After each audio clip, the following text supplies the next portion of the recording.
Bismillahirrahmanirrahim. Assalamualaikum warahmatullahi wabarakatuh.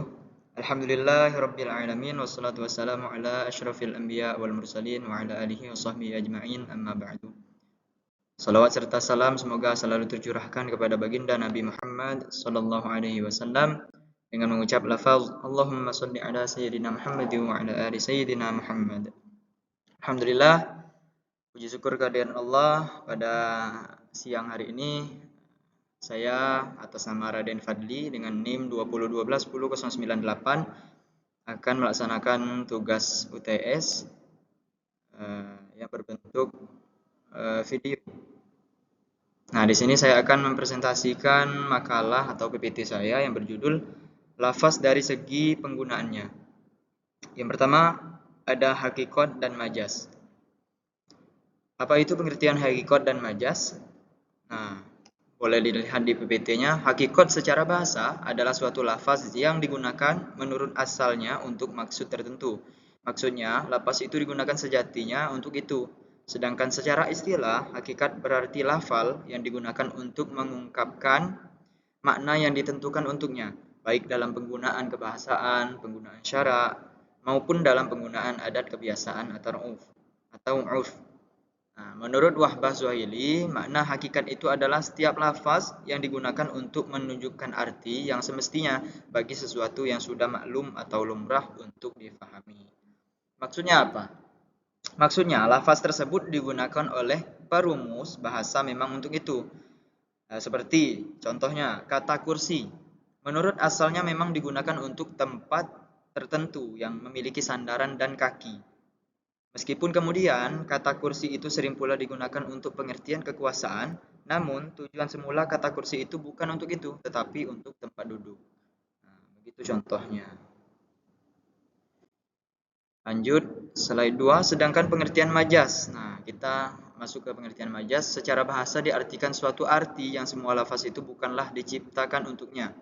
Menurut istilah, majaz dalam menggunakan suatu kata bukan pada makna asalnya, karena adanya korinah, atau indikasi yang mencegah penggunaan makna asal disertai adanya hubungan antara kedua makna yang digunakan dan makna asal. Majaz juga bisa diartikan sebagai suatu lafaz yang digunakan untuk menjelaskan suatu lafaz pada selain makna yang tersurat di dalam nas atau teks. Nah, hakikat dan majaz adalah dua konsep penting dalam usul fikih yang merupakan cabang ilmu dalam studi hukum Islam. Hakikat merujuk pada makna sebenarnya atau literal dari sebuah teks, sementara majaz merujuk pada makna kiasan atau metaforis. Dalam konteks usul fikih, memahami perbedaan antara keduanya penting untuk memahami interpretasi hukum Islam. Hakikat atau makna sebenarnya maupun majaz makna kiasan.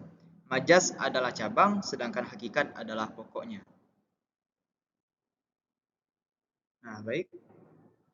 Hakikat lughawiyah tadi sudah dijelaskan bahwa hakikat lughawiyah itu yaitu yang ditetapkan oleh bahasa itu sendiri. Contohnya kata insan atau manusia yang arti hakikatnya adalah hayawanun natiq atau binatang yang berakal. Nah, yang kedua hakikat syar'iyyah. Hakikat syar'iyyah yaitu yang ditetapkan oleh syar'i.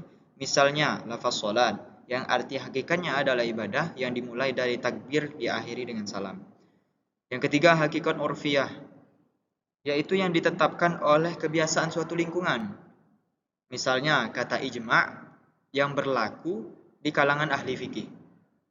Yang terakhir hakikah urfiyah, yaitu yang ditetapkan oleh kebiasaan yang berlaku secara umum. Misalnya lafaz dabbah diartikan dengan binatang berkaki 4. Adapun bentuk-bentuk majaz adalah sebagai berikut. Nah, kita masuk ke majaz. Yang pertama majaz lughawi. Apa itu majaz lughawi?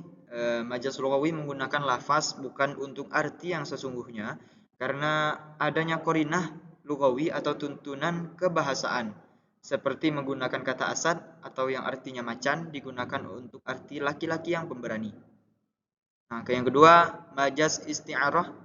Majaz isti'arah majaz tersebut dengan penyerupaan. Dinamakan seperti majaz pada lafaz singa untuk seorang laki-laki yang pemberani. Isti'arah atau peminjaman kata lain itu merupakan bentuk yang terbanyak dari penggunaan lafaz majaz.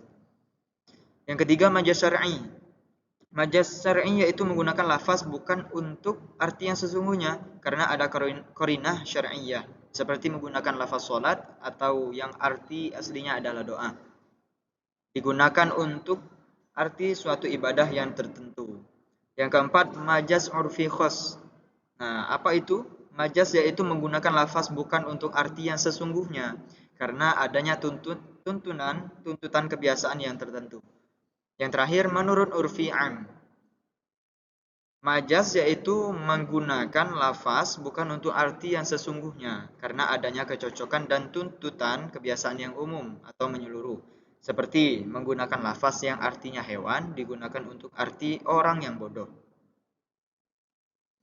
Lanjut. Pengertian sharih dan kinayah. Secara arti kata, sharih dari kata soroha, ia menjelaskan apa yang ada dalam hatinya terhadap orang lain dengan ungkapan yang seterang mungkin. Menurut Abdul Azim bin Badawi Al-Khalafi, bahwa yang dimaksud dengan sorry adalah suatu kalimat yang langsung dapat dipahami, tak kala diucapkan dan tidak mengandung makna lain dalam pengertian istilah. Dalam pengertian istilah, hukum sorry berarti setiap lapas yang terbuka makna dan maksudnya, baik dalam bentuk hakikoh ataupun majaz. Jadi, bahwa lafal sorry adalah talak yang diucapkan. Nah, kita berbicara talak. Kemarin sudah dijelaskan. Jadi, bahwa lafal sorry itu adalah talak yang diucapkan dengan tegas, yang perkataan tersebut bermaksud dan bertujuan menjatuhkan talak, seperti kata talak atau cerai. Adapun contoh lapas yang sorry diantaranya, aku ceraikan kau dengan talak satu. Yang kedua, aku telah melepaskan atau menjatuhkan talak untuk engkau. Yang ketiga, hari ini aku ceraikan engkau. Jika suami melepaskan talak dengan menggunakan kalimat yang sorry seumpama di atas ini, yang tadi saya sebutkan, hal ini senada dengan pendapat Imam Syafi'i dan Abu Hanifah. Beliau berkata bahwa talak sorry tidak membutuhkan niat. Tuh penjelasannya. Kita lanjut ke pengertian kinayah. Pengertian kinayah secara etimologi berarti membicarakan sesuatu namun yang dikehendaki bukan itu. Sedangkan secara terminologi, kinayah berarti tersiratnya makna yang dikehendaki dari sebuah lapas dengan disesuaikan pada penggunaannya. Kinayah tidak bisa difahami dengan tanpa adanya qarinah, baik itu kinayah hakiki maupun kinayah majazi. Kinayah adalah lafaz yang memerlukan penjelasan. Menurut jumhur ulama, kinayah adalah suatu ucapan talak yang diucapkan dengan kata-kata yang tidak jelas atau melalui sindiran. Kata-kata tersebut dapat dikatakan lain, seperti ucapan suami, "Pulanglah kamu." Sementara kinayah membawa maksud kalimat yang secara tidak langsung yang mempunyai dua atau lebih pengertiannya. Umpamanya, jika suami melapaskan kepada istrinya perkataan, melepaskan sebagai contoh kinayah sebagai berikut. Nah, umpamanya jika suami melepaskan kepada istrinya perkataan sebagai berikut. Nah, coba didengar. Yang pertama, kau boleh pulang ke rumah orang tua. Kau boleh pulang ke rumah orang tuamu. Yang kedua, pergilah engkau dari sini kemana engkau suka. Yang ketiga, kita berdua sudah tidak ada hubungan lagi. Talak dengan cara kinayah tidak jatuh kecuali dengan niat, seperti yang diterangkan di atas tadi. Kecuali apabila seorang suami dengan tegas mentalak tetapi ia berkata, "Saya tidak berniat dan tidak bermaksud mentalak." Maka talaknya tetap jatuh. Apabila seorang menjatuhkan talak secara kinayah tanpa maksud mentalak, maka tidak jatuh talaknya karena kinayah memiliki arti ganda atau makna talak dan selain talak. Dan yang dapat membedakannya hanya niat dan tujuan. Nah, simpelnya sorry tadi itu membutuhkan niat. Sorry tadi tidak membutuhkan niat, sedangkan kinayah tadi membutuhkan niat. Lanjut, klasifikasi sorry dan kinayah. Menurut Imam Syafi'i, yang termasuk lafaz sorry ada 3 macam, yaitu falak, firaq, sorry. Sedangkan kinayah itu terbagi menjadi 3 macam. Yang pertama kinayah as-sifah, yang kedua kinayah al-mausuf, yang ketiga kinayah al-nisbah. Nah, saya ingin menjelaskan sedikit tentang klasifikasi tadi. Yang pertama, lafaz sharih yang ada 3 macam. Menurut Imam Syafi'i yang termasuk lafaz tadi ada 3 macam. Nah, talak, maaf, talak, firak, sharih. Nah, sedangkan kinayah terbagi menjadi 3 macam juga. Tadi sudah dijelaskan. Oke, sudah. Lanjut. Nah, kita memasuki pengertian takwil. Takwil adalah pengalihan makna lafal dari makna zohir atau nampak ke makna lain yang tidak zohir, yang tidak nampak, yang masih tercakup oleh lafal karena ada dalil yang mendukung pengalihan tersebut. Karena itu setiap takwil harus ada dalil yang mendukungnya, karena pada dasarnya takwil itu tidak ada. Yang wajib diamalkan adalah makna yang zohir atau nampak. Takwil itu terbagi 2. Yang pertama takwil yang makbul dan sahih, yang kedua takwil yang batil. Apa itu takwil makbul? Takwil makbul adalah memahami lafal bukan pada makna yang zahir, yang nampak, yang masih tercakup oleh lafal tersebut berdasarkan dalil yang mendukungnya. Sedangkan takwil yang batil adalah memahami lafal dengan makna yang tidak tercakup oleh lafal tersebut, atau dengan makna yang tercakup oleh lafal tersebut tetapi tidak ada dalil yang mendukungnya.